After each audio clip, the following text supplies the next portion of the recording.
আমরা শুকরিয়া আদায় করছি মহান রব্বুল আলামিনের আলিশান দরবারে যে আল্লাহ পাক রব্বুল আলামিন আমি এবং আপনাকে সাইয়্যিদুল আইয়াম সপ্তাহের শ্রেষ্ঠ দিন, আফদলুল মাকাম দুনিয়ার সর্বোৎকৃষ্ট স্থান আল্লাহ পাকের ঘর মসজিদে আসার এবং বসার তৌফিক দান করেছেন। জুমার সলাতের পূর্বে কিছুদিন নসিহা শোনবার জন্যে আল্লাহ পাক রব্বুল আলামিন আমি এবং আপনাকে সুযোগ করে দিয়েছেন। সেজন্য আমি, আপনি, আমরা সকলেই সেই মহান মালিকের দরবারে হৃদয়ের সবটুকুন আবেগ এবং অনুভূতিকে উজাড় করে দিয়ে শরীরের সবটুকুন শক্তি ব্যয় করে উচ্ছ্বসিত কণ্ঠে খুশি মনে আল্লাহ পাক রব্বুল আলামিনের শেখানো ভাষায় কালিমাতুশ শুকর পাঠ করছি। সকলেই জবান ছেড়ে দিয়ে পড়ুন আলহামদুলিল্লাহ। দরুদ ও সালাম পেশ করছি আল্লাহ পাক রব্বুল আলামিনের সৃষ্টির প্রধান আকর্ষণ, সমস্ত নবী রাসূলগণের মাথার মুকুট, বিশ্ব মানবতার মুক্তির দূত, বিশ্ব মানবতার সভাপতি হযরত মুহাম্মদ মুস্তাফা পড়ুন সাল্লাল্লাহু আলাইহি ওয়াসাল্লামের উপরে। সম্মানিত মুসল্লিয়ানে কেরাম, আমরা ধারাবাহিক কিয়ামতের আলামত প্রসঙ্গে আলোচনা শুনছিলাম। কিয়ামতের যে আলামতগুলো বর্তমানে চলমান, আমরা সে আলামতগুলো আলোচনা করার পরে কিয়ামতের বৃহত্তম যে আলামতগুলো খুব নিকটে আমাদের মাঝে প্রকাশ পাবে, আমরা সেই বিষয়ে গত জুমা থেকে আলোচনা শুরু করেছিলাম। তো গত জুমাতে আমরা আলোচনা শুনেছিলাম ইমাম মাহদি প্রসঙ্গে। ইমাম মাহদি কে, ইমাম মাহদির পরিচয় কি, কখন তিনি আত্মপ্রকাশ করবেন এবং তিনি পৃথিবীতে কখন আসবেন, এই বিষয়গুলো আমরা গত জুমাতে শুনেছিলাম। তো ইমাম মাহদি ছিল কিয়ামতের যেই বৃহত্তম নিদর্শন, বড় যে আলামত, সেই বড় আলামতের মধ্য থেকে ইমাম মাহদির আগমনটা হচ্ছে প্রথম আলামত। তো কিয়ামতের যখন বড় একটা আলামত প্রকাশ পেয়ে যাবে, বাকি আলামতগুলো একের পর এক আসতেই থাকবে, আর দেরি হবে না। মুক্তার মালার মতো একটা গলার মালা যেটা পুঁতি দিয়ে বানানো, সেই গলার মালার পুঁতির যদি সুতাকে যদি আমরা যদি কেটে দিই কেচি দিয়ে, যেরকম একটার পর একটা যেরকম পুঁতি পড়তেই থাকে, কিয়ামতের প্রথম বড় যে আলামত ইমাম মাহদি যখন আত্মপ্রকাশ করবে, বাকি আলামতগুলো পরবর্তীতে যা আছে সবগুলো একের পর এক আসতেই থাকবে। তো ইমাম মাহদি পৃথিবীতে আসার পরেই আত্মপ্রকাশ করবে মাসিহুদ দাজ্জাল। দাজ্জালের ব্যাপারে কম বেশি আমরা সবাই শুনেছি। আজকে আমরা আরেকটু সুন্দরভাবে গুছানো কিছু কথা শুনবো ইনশাআল্লাহ। দাজ্জাল কে? দাজ্জালের পরিচয় কি? দাজ্জাল কি বর্তমানে পৃথিবীতে আছে, নাকি সে ভবিষ্যতে জন্মগ্রহণ করবে? দাজ্জাল দেখতে কেমন হবে এবং সে পৃথিবীতে কখন আসবে, পৃথিবীতে এসে সে কী করবে, এই বিষয়গুলো আমরা আজকে ইনশাআল্লাহ সংক্ষিপ্ত সময়ে শুনব। যতটুকু সময় কথা হবে আল্লাহ পাকের নিকট দোয়া করছি আল্লাহ পাক যেন প্রত্যেকটি তথ্য আমাদেরকে স্মরণ রাখার তৌফিক দান করেন। সকলে বলছি আল্লাহুম্মা আমিন। সম্মানিত মুসল্লিয়ানে কেরাম, কিয়ামতের আগে পৃথিবীতে যত ফিতনার আবির্ভাব ঘটবে, সবচাইতে বড় ফিতনা, ভয়ঙ্কর ফিতনা, যেই ফিতনার ব্যাপারে প্রত্যেক নবী তার উম্মতকে সতর্ক করেছেন, আমাদের নবীও আমাদেরকে হাদিস শরীফে সতর্ক করে গিয়েছেন, এই ফিতনাটা হচ্ছে দাজ্জালের ফিতনা। বহু ইমানদার মানুষ, অনেক নামাজি মানুষ এই ফিতনার মধ্যে পড়ে ঈমান হারা হয়ে কাফের হয়ে মারা যাবে, নাউজুবিল্লাহ পাঠ করেন। সুতরাং এটা খুব ভয়াবহ একটা ফিতনা, এই দাজ্জালের একটা ফিতনা। তো দাজ্জাল সে মূলত কি, মানুষ, জিন নাকি অন্য কিছু? দাজ্জাল মূলত আদম সন্তানদেরই একজন। সে কি আমাদের মতো মানুষই একজন, সে জিন বা অন্য কোনো সম্প্রদায়ের মানুষ না। তাকে বলা হয় মাসিহুদ দাজ্জাল। তাকে এই নামে কেন নামকরণ করা হয়েছে? একটা শব্দ হচ্ছে মাসিহ, আরেকটি হলো দাজ্জাল। মাসিহ শব্দের দুই অর্থ। মাসিহ শব্দের এক অর্থ হচ্ছে বিকৃত করে দেয়া, মুছে দেয়া। যেহেতু দাজ্জালের একটা চোখ, বাম চোখকে একদম মুছে দেয়া হয়েছে, সে শুধুমাত্র এক চোখে দেখে, এই জন্য তাকে আমরা বলি কানা দাজ্জাল, ঠিক কি না? এই কানা দাজ্জাল পৃথিবীতে এসে আবার নিজেকে রব হিসাবে দাবি করবে। আচ্ছা বলেন দেখি, যার একটা চোখ নাই, যে অন্ধ এবং কানা, সে কি আমাদের রব হতে পারে? আবার যিনি রব হবে সে কি কোনো প্রকার অন্ধ হতে পারে, কানা হতে পারে না? তো সুতরাং এই জিনিসটা, দাজ্জালের ফিতনাটা বড় ভয়ঙ্কর। তাকে মাসিহ বলা হয় কারণ তার একটা চোখ থাকবে না, অন্ধ হবে। দ্বিতীয়ত, মাসিহ শব্দের আরেক অর্থ হচ্ছে ভ্রমণ করা, ঘোরাফেরা করা। যেহেতু দাজ্জাল আত্মপ্রকাশ করার পরে সে পুরো পৃথিবীতে ভ্রমণ করবে মুহূর্তের মধ্যে, বাতাসের মতো, এই জন্য তাকে বলা হয় মাসিহ। আরেকটি শব্দ হচ্ছে দাজ্জাল। দাজ্জাল শব্দটি আরবি দাজলুন থেকে, যার অর্থ হচ্ছে মিথ্যা কথা বলা। যেহেতু দাজ্জাল সে মিথ্যা কথা বলে বলে মানুষদেরকে প্রতারিত করবে, এই জন্য তাকে বলা হচ্ছে দাজ্জাল। কথা কি বুঝতে পারছেন? শব্দের সমন্বয় হচ্ছে মাসিহুদ দাজ্জাল। এই দাজ্জাল দেখতে কেমন হবে? দাজ্জালের প্রথম 1 নাম্বার গুণ হচ্ছে দাজ্জাল খাটো প্রকৃতির একজন মানুষ হবে, খুবই খাটো প্রকৃতির মানুষ, বেটে মানুষ। তার 2 পায়ের মাঝখানে অনেক বেশি ফাঁক থাকবে, যার কারণে সে পা ফাঁক করে করে হাঁটবে। আপনারা দেখছেন অনেক মানুষ পাটা ফাঁক করে হাঁটে, আপনারা এটা কি বলেন? চেকায়া হাঁটে, দেখছেন? দাজ্জাল কি করবে? একটু চেকায়া 2টা পা ফাঁক করে হাঁটবে, তার 2 নলার মাঝখানে অনেক বেশি ফাঁক থাকবে। 2 নাম্বার, তার চুলগুলো অনেক বেশি কোকড়া হবে, আগোছালো চুল হবে, তার চুলগুলো অনেক বেশি এলোমেলো হবে। 3 নাম্বার, তার শরীরের ভিতরে অত্যাধিক পশম থাকবে। 4 নাম্বার, তার বাম চোখ সম্পূর্ণ অন্ধ হবে। 5 নাম্বার, তার কপালটা অনেক বেশি প্রশস্ত হবে। 6 নাম্বার, তার 2 চোখের মাঝখানে লেখা থাকবে কাফার, অর্থাৎ কাফের। প্রত্যেক মুমিন ব্যক্তি, সে শিক্ষিত হোক বা অশিক্ষিত হোক, দাজ্জালকে দেখার পরে সে চিনে ফেলবে সে হচ্ছে কাফের, সে হচ্ছে আল্লাহ পাকের শত্রু দাজ্জাল। সুবহানাল্লাহ। তাহলে এক কথায় দাজ্জাল খাটো প্রকৃতির একটা লোক, 2 পায়ের মাঝখানে ফাঁকা থাকবে, শরীরে অনেক বেশি পশম থাকবে, চুলগুলো এলোমেলো হবে, কোকড়া হবে, কপালটা অনেক বেশি প্রশস্ত হবে, তার একটা চোখ অন্ধ হবে, আর তার 2 চোখের মাঝখানে লেখা থাকবে কি? কাফের। দাজ্জাল প্রকাশ পাওয়ার পূর্বে, দাজ্জাল পৃথিবীতে আসার পূর্বে বেশ কিছু ঘটনা ঘটবে। ইবনে মাজাহ শরীফের হাদিসের মধ্যে আসছে, দাজ্জাল পৃথিবীতে আসার আগে মহা দুর্ভিক্ষ দেখা দিবে। 3 বছর একাধারে দুর্ভিক্ষ চলবে। প্রথম বছরের দুর্ভিক্ষ এমন হবে, আল্লাহ পাক রব্বুল আলামিন তিনি আসমানকে আদেশ করবেন, আসমান তুমি 3 ভাগের 1 ভাগ বৃষ্টি বন্ধ করে দিবা। আসমান 3 ভাগের 1 ভাগ বৃষ্টি বন্ধ করে দিবে। জমিনকে আল্লাহ আদেশ করবেন, জমিন তুমি 3 ভাগের 1 ভাগ ফসলকে উৎপন্ন করা বন্ধ করে দিবা। জমিন ফসলকে উৎপন্ন করা বন্ধ করে দিবে। দ্বিতীয় বছরে আল্লাহ পাক আসমানকে হুকুম করবেন, তুমি 3 ভাগের 2 ভাগ বৃষ্টি বর্ষণ বন্ধ করবা। জমিনকে আল্লাহ হুকুম করবেন, তুমি 3 ভাগের 2 ভাগ ফসলকে উৎপন্ন করা বন্ধ করে দিবা। আসমান এবং জমিন আল্লাহ পাক রব্বুল আলামিনের কথা মোতাবেক 3 ভাগের 2 ভাগ ফসল উৎপন্ন এবং বৃষ্টি বর্ষণ করা বন্ধ করে দিবে। তৃতীয় বছরে আল্লাহ পাক রব্বুল আলামিন হুকুম দিবেন, আসমান তুমি একেবারেই বৃষ্টিকে বন্ধ করে দিবা। জমিন তুমি ফসলকে একেবারে উৎপন্ন করা বন্ধ করে দিবা। একেবারেই বৃষ্টি হবে না, জমিন থেকে কোনো প্রকার ফসল উৎপন্ন হবে না। সাহাবায়ে কেরাম প্রশ্ন করলেন, ইয়া রাসূলুল্লাহ, ওই দুর্ভিক্ষের সময়টাতে মানুষ কি খেয়ে বাঁচবে? নবীজি উত্তর দিলেন, তখন মানুষের খাবার হবে তাকবীর এবং তাহমিদ, অর্থাৎ আল্লাহু আকবার এবং আলহামদুলিল্লাহ। একজন মানুষ খাবার খেলে তার পাকস্থলে যেরকম পরিতৃপ্ত হয়ে যায়, ওই দুর্ভিক্ষের সময়টাতে যখন মানুষ বেশি বেশি তাকবীর এবং তাহমিদ পাঠ করবে, এই তাকবীর এবং তাহমিদের উসিলায় মানুষের খাবারের চাহিদা আল্লাহ পূরণ করে দিবেন। সুবহানাল্লাহ পাঠ করেন, সুবহানাল্লাহ। 2 নাম্বার, দাজ্জাল প্রকাশ পাওয়ার পূর্বে সারা পৃথিবী থেকে দাজ্জালের আলোচনা একেবারেই বন্ধ হয়ে যাবে। দাজ্জাল প্রসঙ্গে কোনো ওয়াজ করবে না, কোনো বক্তা কোনো ওয়াজ করবে না, একেবারে দাজ্জাল আলোচনা সম্পূর্ণ বন্ধ। আজকে আপনি দেখেন, বাংলাদেশে তো আমরা ইসলামিক অনেক দল আছি না? কেউ তাবলিগ করি, কেউ দেখা যায় পীর সাহেবের দরবারে যাই, খানকার মেহনত করি, কেউ আছে ওয়াজ মাহফিলে বক্তব্য দেই।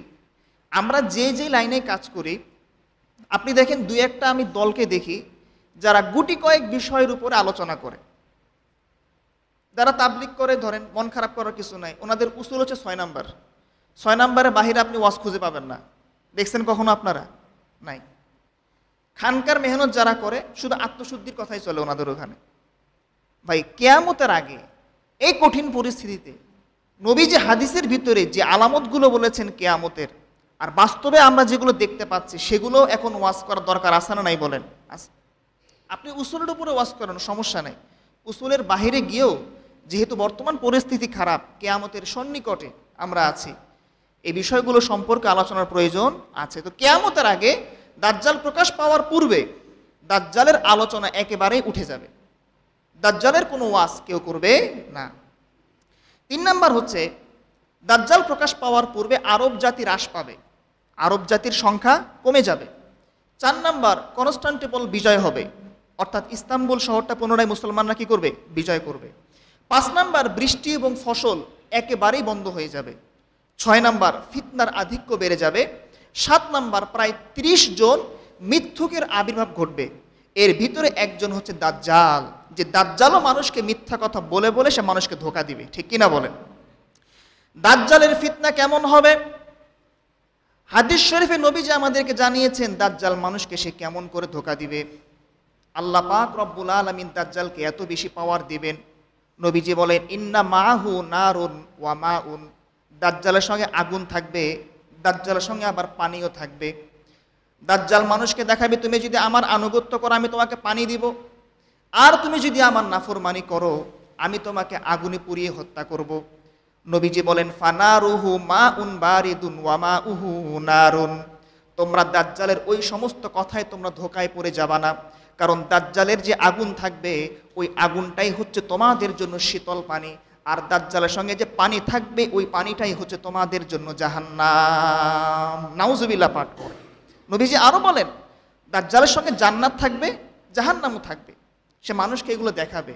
নবীজি বলেন দাজ্জালের জান্নাতটাই হচ্ছে তোমাদের জন্য জাহান্নাম, আর দাজ্জালের জাহান্নামটা হচ্ছে তোমাদের জন্য জান্নাত। সুতরাং তার কথায় ধোঁকায় পড়া যাবে না। দাজ্জালের ফিতনা এমন হবে, দাজ্জাল একদল মানুষের কাছে এসে বলবে আমি হচ্ছি তোমাদের প্রভু, আমি হচ্ছি তোমাদের রব। ওই সমস্ত মানুষ দাজ্জালকে বলবে তুমি যদি আমাদের প্রভু হয়ে থাকো, দীর্ঘদিন যাবৎ আসমান থেকে বৃষ্টি নাজিল হয় না, বৃষ্টির ব্যবস্থা করে দাও। দাজ্জাল আসমানকে আদেশ করবে, বৃষ্টি বর্ষণ শুরু হয়ে যাবে, তাদের জমিন থেকে ফসল উৎপন্ন হবে, তাদের যেগুলো পশু পাখি থাকবে সেগুলো খেয়ে অনেক মোটা তাজা হবে। দাজ্জাল আরেক দল মানুষের কাছে গিয়ে বলবে তোমরাও আমাকে প্রভু হিসাবে মেনে নাও, তার দাজ্জালকে প্রভু হিসাবে তারা মানবে না, তাদেরকে আসমান বৃষ্টি বর্ষণ করবে না, তাদের ফসলও জমিন উৎপন্ন করবে না। এরকম করে করে দাজ্জাল মানুষকে ধোঁকার মধ্যে ফেলে দিবে। একজন তরুণকে দাজ্জাল ধরে হত্যা করবে, হত্যা করার পর দাজ্জাল পুনরায় তাকে আবার জীবিত করবে। জীবিত করার পরে দাজ্জাল তাকে বলবে তুমি সাক্ষী দাও আমি হচ্ছি তোমার রব, আমি হচ্ছি তোমার প্রভু। ওই তরুণ এবং যুবকের ভিতরে আল্লাহ পাক রব্বুল আলামিন ঈমান দান করবেন।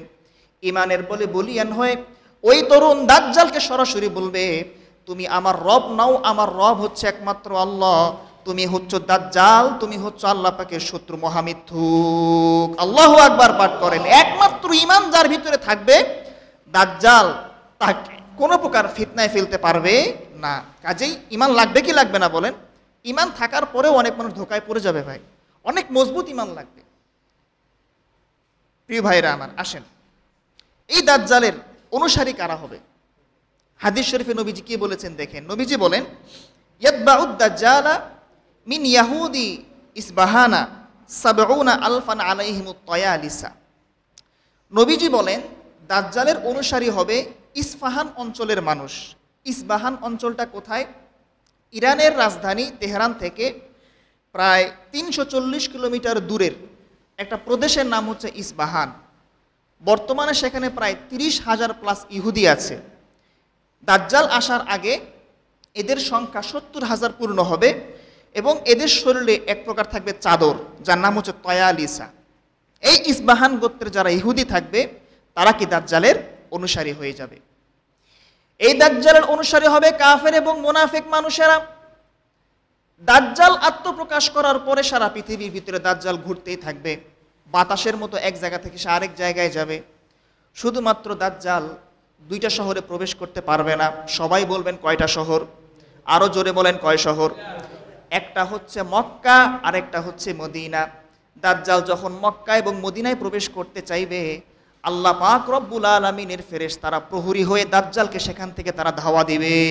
সুবহানাল্লাহ পাঠ করেন। এই দাজ্জাল মদিনার এক পাশে গিয়ে খুব জোরে একটা আঘাত করবে, যার দরুন মদিনায় একটা ভূমিকম্প হবে।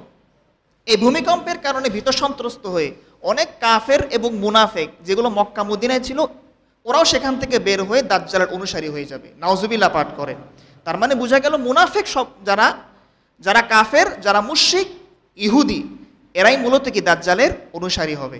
আল্লাহ আমাদের সকলকে দাজ্জালের অনুসারী হওয়া থেকে হেফাজত করুন। সকলে বলছি আল্লাহুম্মা আমিন। প্রিয় ভাইরা আমার, আসেন, এই দাজ্জাল পৃথিবীতে অবস্থান করবে কতদিন? খুব গুরুত্বপূর্ণ তথ্য, খেয়াল করে শুনেন। সাহাবায়ে কেরাম প্রশ্ন করছেন, ইয়া রাসূলুল্লাহ ওয়ামা লুফসুহু ফিল আরদ, দাজ্জাল পৃথিবীতে অবস্থান করবে কতদিন? আইনা ইয়াউমান, দাজ্জাল পৃথিবীতে অবস্থান করবে 40 দিন। কতদিন বলেন? 40 দিন। নবীজি বলেন ইয়াউমুন কাসানাতিন, দাজ্জালের প্রথম দিনটা হবে 1 বছরের সমান লম্বা। ওয়া ইয়াউমুন কাশাহারিন, দাজ্জালের দ্বিতীয় দিনটা হবে 1 মাসের মতো লম্বা। ওয়া ইয়াউমুন কাজুমাআতিন, দাজ্জালের 3 নাম্বার দিনটা হবে 1 সপ্তাহের মতো লম্বা। বাকি দিনগুলো স্বাভাবিক দিনের মতো অতিবাহিত হবে। সাহাবায়ে কেরাম প্রশ্ন করলেন, ইয়া রাসূলুল্লাহ, দাজ্জালের প্রথম দিনটা যদি 1 বছরের সমান লম্বা হয়, তাহলে আপনি আমাদেরকে বলেন আমরা তখন নামাজটা আদায় করব কেমন করে? কি বলেন ভাই? একটা দিন যদি 1 বছরের সমান লম্বা হয়, আমরা নামাজটা কি 5 ওয়াক্তই পড়ব, নাকি আমরা কিভাবে নামাজ পড়ব? দেখেন ভাই, সাহাবায়ে কেরামের নামাজের প্রতি গুরুত্ব কত বেশি, সেটা খেয়াল করছেন? সাহাবায়ে কেরাম নামাজের প্রতি এত গুরুত্ব, আর আমাদের তো নামাজের প্রতি গুরুত্বই নাই। ওই দাজ্জালের ফিতনায় যে আমরা পড়বো না, কোনো গ্যারান্টি আছে বলেন? কোনো গ্যারান্টি। নবীজি বলেন, আমার সাহাবারা, দাজ্জালের প্রথম দিনটা 1 বছরের সমান লম্বা হবে। তোমরা তখন নামাজটা হিসাব করবা সময় করে করে, নামাজ পড়বা সময় হিসেব করে করে।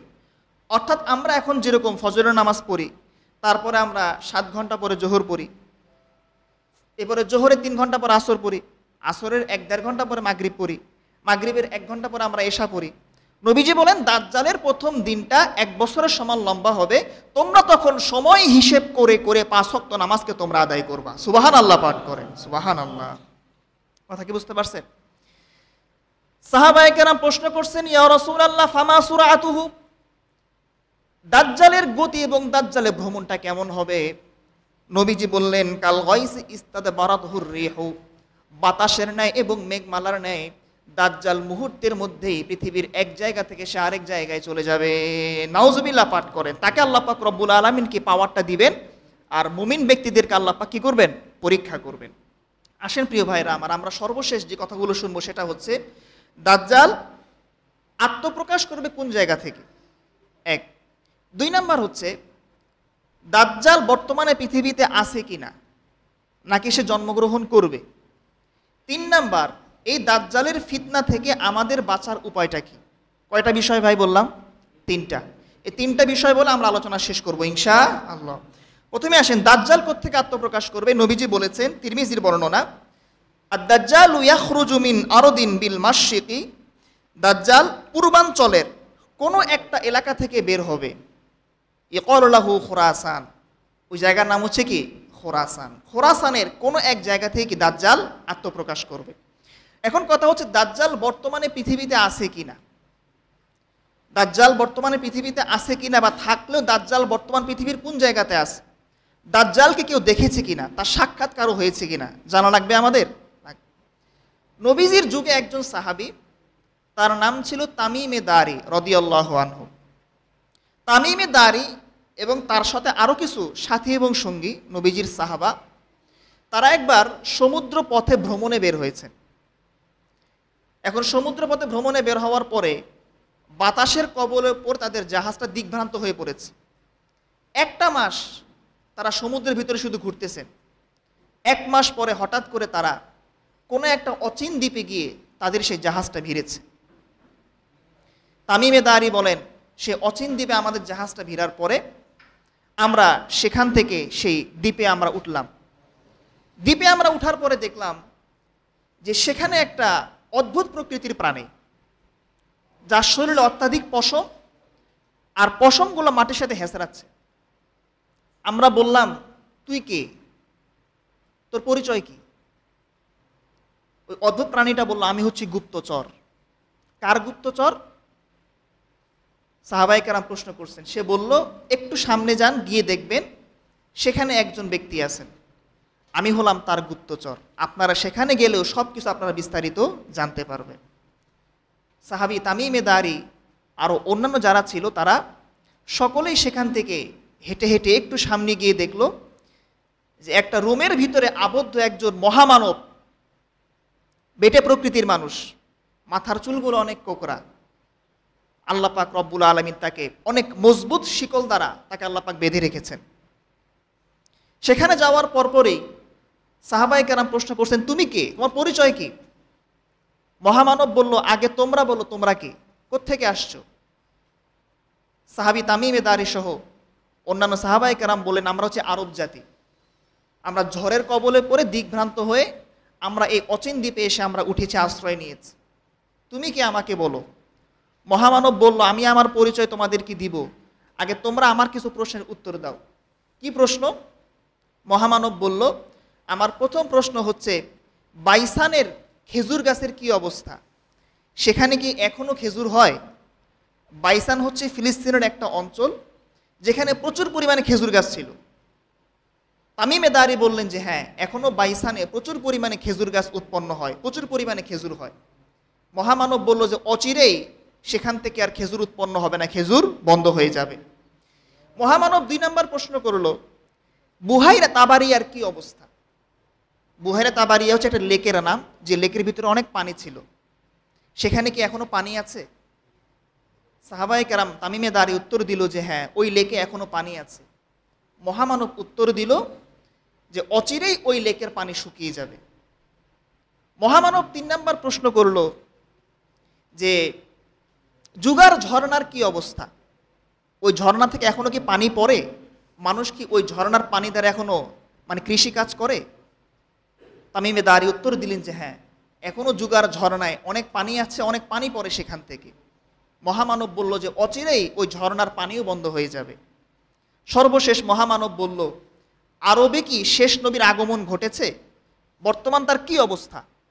সাহাবায়ে কেরাম বললেন যে হ্যাঁ, শেষ নবী মুহাম্মদ তিনি পৃথিবীতে এসেছেন এবং তিনি মক্কা থেকে মদিনায় হিজরত করেছেন, আবার তিনি আরব জাতির উপর বিজয়ীও হয়েছেন। সুবহানাল্লাহ পাঠ করেন। মহামানব বলল যে তোমরা মুহাম্মদের আনুগত্য করবা, তার আনুগত্যের মধ্যেই তোমাদের কল্যাণ নিহিত আছে। সুবহানাল্লাহ পাঠ করেন। এতগুলো প্রশ্ন শোনার পরে এবার তামিমে দাঁড়িয়ে বললেন, এবার তুমি বলো, তুমি কে? মহামানব বলল, আমি হচ্ছি দাজ্জাল। আমি হচ্ছি কে? আমি দাজ্জাল। আমাকে আল্লাহ পাক রব্বুল আলামিন এখানে বেঁধে রেখেছেন, কিন্তু আমি অচিরে আত্মপ্রকাশ করব, সারা পৃথিবীতে আমি ভ্রমণ করব, মুমিন ব্যক্তিদেরকে আমি ধোঁকা দিব। তবে আমি 2 শহরে প্রবেশ করতে পারবো না, একটা হচ্ছে মক্কা আর একটা হচ্ছে মদিনা। সুবহানাল্লাহ পাঠ করেন। তার মানে আমরা বুঝলাম এই হাদিস থেকে দাজ্জাল বর্তমানে পৃথিবীতেই আছে, ইয়ামান অথবা সিরিয়ার কোনো একটা দ্বীপে তাকে আল্লাহ পাক রব্বুল আলামিন আটকে রেখেছেন। অচিরেই দাজ্জাল কি করবে? আত্মপ্রকাশ করবে। আর বর্তমান ইহুদিরা, ইসরায়েলিরা, তারা ওই দাজ্জাল, তাদের সে মাসিহের অপেক্ষাতেই আছে। প্রিয় ভাইরা আমার, দাজ্জাল যদি এসেই পড়ে, আত্মপ্রকাশ করেই ফেলে, তাহলে আমাদেরকে অবশ্যই তার ফিতনা থেকে বাঁচা লাগবে কি লাগবে না? আমি কয়েকটা আমল আপনাদেরকে শিখিয়ে দিচ্ছি, নবীজি শিখাইছেন, আমরা শুধু আপনাদেরকে প্রচার করতেছি। যদি আপনি আমলগুলো করতে পারেন, আশা করা যায় আল্লাহ পাক আপনাকে দাজ্জালের এই ফিতনা থেকে হেফাজত করবেন। ইনশাআল্লাহ পাঠ করেন, ইনশাআল্লাহ। 1 নম্বর আমল হচ্ছে, দাজ্জাল যদি চলে আসে, দাজ্জালের মুখোমুখি হওয়া যাবে না, বরং তার থেকে দূরে অবস্থান করতে হবে। নবীজি বলেছেন যে দাজ্জাল যদি আত্মপ্রকাশ করেই ফেলে, অনেক মানুষ পাহাড়ে গিয়ে আশ্রয় নেবে দাজ্জালের ভয়ে। কারণ আপনি মনে করতে পারেন যে আপনি ঈমানদার, আপনি যখন তার সামনে পড়ে যাবেন, সে আপনাকে এমন অলৌকিক অনেক কিছু দেখাবে, যেগুলো দেখার পরে আপনি মুহূর্তে আপনার ঈমানকে হারিয়ে ফেলতে পারেন, ঠিক কি না? এই জন্য দাজ্জালের মুখোমুখি হওয়া যাবে না। 2 নম্বর হচ্ছে, সম্ভব হলে সূরা কাহাফের প্রথম 10টা আয়াত মুখস্থ রাখা। সূরা কাহাফের প্রথম 10টা আয়াত, নবীজি বলেছেন, মান হাফিজ 10 আয়াতিন মিন আউয়ালি সূরাতিল কাহফি ওসিমা মিনাদ দাজ্জাল, যে ব্যক্তি কিনা সূরা কাহাফের প্রথম 10টা আয়াতকে মুখস্থ করবে তাকে আল্লাহ পাক রব্বুল আলামিন দাজ্জালের এই ফিতনা থেকে হেফাজত করবেন। সুবহানাল্লাহ পাঠ করেন। 3 নাম্বার হচ্ছে দাজ্জাল যদি আত্মপ্রকাশ করেই ফেলে, আপনি মক্কা এবং মদিনায় আশ্রয় নেবেন, কারণ মক্কা এবং মদিনায় দাজ্জাল প্রবেশ করতে পারবে না। 4 নাম্বার হচ্ছে নামাজের শেষ বৈঠকে আমরা আত্তাহিয়াতু পড়ি, দুরূদ শরীফ পড়ি, আমরা এরপর দোয়া মাসুরা পড়ি না? তখন একটা দোয়া নবীজি আমাদেরকে শিখাইছে, যদি আপনি এই দোয়াটা পাঠ করেন আল্লাহ পাক আপনাকে দাজ্জালের ওই ফিতনা থেকে হেফাজত করবেন। দোয়াটা মুখস্থ করবেন তো আপনারা ইনশাআল্লাহ? ভাই নামাজই তো আমরা পড়ি না, তো দোয়া মনে থাকে কতক্ষণে বলেন? অনেক মানুষ এমন আছে, আমি ধরছিলাম আর কি, আমি কাউকে লজ্জা দেওয়াটা উদ্দেশ্য না, আমি যেহেতু ইমাম, আবার আমি আপনাদের শিক্ষকও, কি বলেন ভাই? আপনারা আমার কাছে অনেক কিছু জানতে আসেন, শিখতে আসেন। অনেক মানুষের আত্তাহিয়াতু মুখস্থ নাই, ভালো করে দুরূদ শরীফও নেই, দোয়ায় কোনো তো পারে না। এখন এই লোক যে নামাজ পড়ে তার নামাজ কি হয় আপনারা বলেন? যার আত্তাহিয়াতু শুদ্ধ না, অথচ আত্তাহিয়াতু পড়াটা ওয়াজিব, ওয়াজিব তরক হলে নামাজ থাকে? থাকে না। তো আগে মৌলিক জিনিসগুলো আমাদেরকে আয়ত্ত করতে হবে। দাজ্জালের এই ফিতনা থেকে বাঁচতে হলে আত্তাহিয়াতু এবং দুরূদ শরীফের পর একটা দোয়া আমাদের নবীজি শিখিয়েছেন। দোয়াটা হচ্ছে, নবীজি বলেন, আল্লাহুম্মা ইন্নী আউযু বিকা মিন আযাবি জাহান্নাম ওয়া মিন আযাবিল কবর ওয়া মিন ফিতনাতিল মাহইয়া ওয়াল মামাত ওয়া মিন ফিতনাতিল মাসিহিদ দাজ্জাল। নবীজি বলতেন, যে আল্লাহ আপনি আমাকে হেফাজত করেন, আপনার কাছে আল্লাহ আমি আশ্রয় চাই কবরের আযাব থেকে, জাহান্নামের আযাব থেকে, জীবন মৃত্যুর ফিতনা থেকে এবং মাসিহুদ দাজ্জালের ফিতনা থেকে। সুবহানাল্লাহ পাঠ করেন। এই দোয়াটা কি করবেন? মুখস্থ করবেন। 5 নাম্বার হচ্ছে বেশি বেশি আপনাদেরকে দাজ্জালের ওয়াজ করতে হবে। কথা বুঝতে পারছেন? দাজ্জালের আলোচনা বেশি বেশি যদি আপনি করেন আল্লাহ পাক আপনাকে এই ফিতনা থেকে হেফাজত করবেন। কারণ যখন দাজ্জাল পৃথিবীতে আসবে, দাজ্জাল আসার আগে আমি বলেই আসছি, দাজ্জালের আলোচনা পৃথিবী থেকে একেবারেই উঠে যাবে। প্রিয় ভাইরা আমার, এবারে আসেন, দাজ্জাল যদি আপনার সামনে চলেই আসে তখন আপনি কি করবেন? এটাও আমাদের নবীজি হাদিসে শিখাইছে। নবীজি বলেন, তোমরা যদি দাজ্জালের মুখোমুখি হয়ে যাও তাহলে তোমরা দাজ্জালের মুখে থুতু নিক্ষেপ করবা এবং সূরা কাহাফের 10টা আয়াত তোমরা তেলাওয়াত করবা। সুবহানাল্লাহ। যদি করতে পারো তোমাদেরকে আল্লাহ পাক কি করবেন? তার ফিতনা থেকে হেফাজত করবেন। কথা কি বুঝতে পারছেন? এই দাজ্জালকে হত্যা করবেন ঈসা আলাইহিস সালাম। তো ঈসা আলাইহিস সালাম পৃথিবীতে আগমন করা, পৃথিবীতে আসার পরে তিনি পৃথিবীকে শাসন করা, এই বিষয়গুলো এবং কিয়ামতের আরও বেশ কিছু আলামত, ইয়াজুজ মাজুজ, দাব্বাতুল আরদ, এগুলো প্রসঙ্গে আমরা ধারাবাহিক আগামী জুমা থেকে ওয়াজ করব। আমরা দাজ্জাল প্রসঙ্গে আজকে যে তথ্যগুলো শুনলাম অনেক গুরুত্বপূর্ণ ভাই। দাজ্জালের ওয়াজ অনেকটাই উঠে গেছে পৃথিবী থেকে। আর দাজ্জালের ওয়াজ যদি এখন বর্তমানে আমরা করি, ইউটিউব এবং ফেসবুক আমাদেরকে রেস্ট্রিকশন দিয়ে দেয়, কারণ ওরাও ভালো করে জানে যে ওদের মাসি হচ্ছে কে? দাজ্জাল। এগুলোর ওয়াজ মানুষকে আমরা করলে মানুষ সতর্ক হবে, দাজ্জাল আসতে অনেক কী হবে? দেরি হবে। আল্লাহ আমাদের সকলকে প্রত্যেকটা তথ্য ইয়াদ রাখার, স্মরণ রাখার তৌফিক দান করুন। আমিন। আসসালামু আলাইকুম ওয়া রাহমাতুল্লাহি ওয়া বারাকাতুহু। যারা সুন্নত পড়েন না সুন্নত পড়েন।